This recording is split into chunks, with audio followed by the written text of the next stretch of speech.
사랑하는 기쁨의 교회 성도 여러분, 안녕하세요. 오늘은 다 같이 우리 베드로전서 우리 4장 12절에서 19절의 말씀을 묵상하도록 하겠습니다. 사랑하는 자들아, 너희를 연단하려고 오는 불시험을 이상한 일 당하는 것 같이 이상히 여기지 말고 오히려 너희가 그리스도의 고난에 참여하는 것으로 즐거워하라. 이는 그의 영광을 나타내실 때에 너희로 즐거워하고 기뻐하게 하려 함이라. 너희가 그리스도의 이름으로 치욕을 당하면 복 있는 자로다. 영광의 영, 곧 하나님의 영이 너희 위에 계심이라. 너희 중에 누구든지 살인이나 도둑질이나 악행이나 남의 일을 간섭하는 자로 고난을 받지 말려니와 만일 그리스도인으로 고난을 받으면 부끄러워하지 말고 도리어 그 이름으로 하나님께 영광을 돌리라. 하나님의 집에서 심판을 시작하실 때가 되었나니 만일 우리에게 먼저 하면 하나님의 복음을 순종하지 아니하는 자들의 그 마지막은 어떠하며 또 의인이 겨우 구원을 받으면 경건하지 아니한 자와 죄인은 어디에 서리요. 그러므로 하나님의 뜻대로 고난을 받은 자들은 또한 선을 행하는 가운데에 그 영혼을 미쁘신 창조주께 의탁할지어다. 아멘.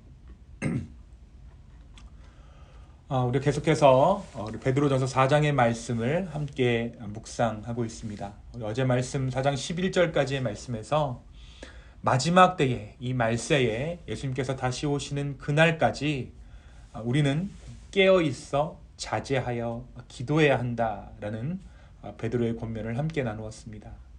깨어있고 자제하여 기도하라. 또한 서로를 뜨겁게 사랑하여 서로의 허물을 덮으며 우리의 은사를 서로를 위해 사용하여 하나님의 영광에 이르는 성도들이 되기를 소망하는 베드로의 권면을 함께 나누었습니다. 계속해서 베드로는 오늘 말씀을 통해 마지막 때에 어떻게 우리가 살아야 하는지에 대해서 말해주고 있습니다. 그것은 믿는 자로서 피할 수 없이 겪어야 하는 고난에 관한 말씀입니다. 믿는 자에게는 늘 고난이라는 것이 찾아오는데 이 고난은 우리의 연단을 위한 고난이라는 것을 베드로 사도는 오늘 분명히 말해주고 있어요.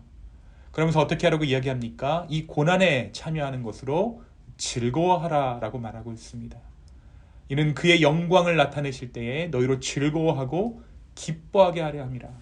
주님께서 다시 오실 때에 그 영광을 회복하실 때에 이 고난으로 말미암은 우리 가운데 진정한 기쁨이 회복된다는 것이죠. 우리가 성도라면, 우리가 예수 그리스도를 믿는 자들이라면 왜 예수 그리스도를 믿는데 이렇게 어려운 일들이 나에게 찾아오는가라고 이 고난을 이상하게 생각할 것이 아니라 이 고난이 그리스도의 고난에 참여하는 고난이라는 것을 마음 가운데 상기할 것을 베드로는 말하고 있는 것입니다. 고생, 어려움, 위기 이러한 것들을 세상에서 말할 때는 피해야 하는 부정한 것들 또는 되도록이면 만나지 않아야 하는 악마적인 것들로 우리가 생각하지만 그리스도 안에서 새로워진 우리에게 이 고난이라는 것은 곧 그리스도의 고난에 참여하는 것이며 그 고난을 통해 우리가 연단받아 그리스도의 영광에 이르게 하려는 하나님의 계획이 있음을 베드로는 말합니다. 오늘 말씀은 우리의 삶에 찾아오는 고난이 복이 있다라고 말하는 것이죠. 하지만 이 복이 되는 고난에 대한 조건이 있습니다. 그 조건이란 죄를 지었기 때문에 찾아오는 고난이 아니어야 한다는 것이에요. 그러니까 인간이 당하는 고난에는 두 가지 고난이 있는데 하나는 나의 죄 때문에 찾아오는 고난이 있으며 하나는 그리스도의 고난에 참여하는 고난으로 믿음을 지키기 위해 당하는 고난이 있다는 것입니다. 다시 말해 오늘 이 말씀은 고난에 대한 정의, 고난의 실체에 대해 다시 한번 저와 여러분에게 생각해 보게 합니다. 과연 우리는 고난을 어떻게 정의하고 있습니까? 내 삶에 찾아온 어려움들은 과연 어떠한 의미를 가지고 있습니까? 나는 아직도 이 고난을 의미 없는 것 또는 나만의 아픔이라고 생각하고 있지는 않습니까? 또 나는 어떠한 이유로 현재 이 고난을 당하고 있습니까? 만약 우리가 죄악된 행실로 고난당하고 있다면 그것은 회개의 문제입니다. 하지만 내가 그리스도로 인해 고난받고 있다면 믿음을 지키기 위해 남들과는 달리 살기 위해 내 믿음 지키기 위해서 복음 전하기 위해 고난받고 있다면 그것은 기뻐할 일, 감사의 제목이 되는 것입니다. 그것이 성도의 축복이고 성도의 특권입니다. 성도가 당하는 고난, 그리스도의 복음을 위해 당하는 고난은 하나님께 영광이 되는 고난이라고 오늘 말씀 가운데 분명히 기록되어져 있어요. 저는 우리가 이러한 고난에 참여하는 복된 성도 되었으면 좋겠습니다. 오늘 말씀 19절에서 이 고난을 하나님의 뜻이다 라고 말하고 있어요. 19절 한번 볼까요? 그러므로 하나님의 뜻대로 고난을 받는 자들은 또한 선을 행하는 가운데에 그 영혼을 미쁘신 창조주께 의탁할지어다.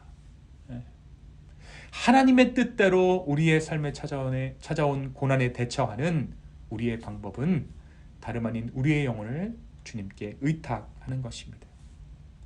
모든 일의 결국을 주님께 내어 맡기는 것입니다. 바로 그때 우리는 주님의 일하시는 것들을 보게 될 것이에요. 우리의 눈이 띄어져서 하나님께서 고난을 통해 어떻게 일하시는가를 발견하게 될 것입니다. 그 고난 가운데 우리 주님은 우리의 영혼을 조금도 상하지 않게 하시며 오롯이 우리로 하여금 더욱더 주님을 의지하게 하시고 주님만 의지하게 하시고 하나님의 크신 영광을 보게 할 것입니다. 죄악 가운데 당하는 고난이 아닌 믿음을 지키기 위해 당하는 고난을 선택하는 저와 여러분이 되었으면 좋겠습니다. 바로 믿음을 지키기 위해 고난당하는 우리를 주님께서 책임져 주십니다. 이 주님을 의지하며 더욱 주님의 큰 은혜를 사모하는 저와 여러분의 오늘 하루 되기를 예수 그리스도의 이름으로 축원합니다. 이 시간 함께 기도하겠습니다. 주님, 오늘 우리의 말씀을 통해서 내 삶 가운데 찾아오는 고난의 의미에 대해 생각하게 하신 주님 감사합니다. 주님, 우리 중 우리의 죄악 때문에 고난당하고 있는 자들이 있다면 회개의 자리로 마땅히 나아갈 수 있도록 주여 축복하여 주시고, 또한 믿음을 지키기 위해 다가는 고난 가운데 있는 자들이 있다면 주여 그들의 마음을 위로하여 주십시오. 그리고 주님께서 약속하신 그 기쁨으로 말미암아 우리의 삶 가운데 다시 한번 기쁨이 넘쳐날 수 있도록 주여 우리의 마음을 붙잡아 주시옵소서. 지금 오늘 하루의 삶을 주께 맡겨드립니다. 주여 우리를 인도하여 주시옵소서. 감사합니다. 이 모든 말씀 살아서 역사하시는 예수님의 이름으로 기도하였습니다. 아멘.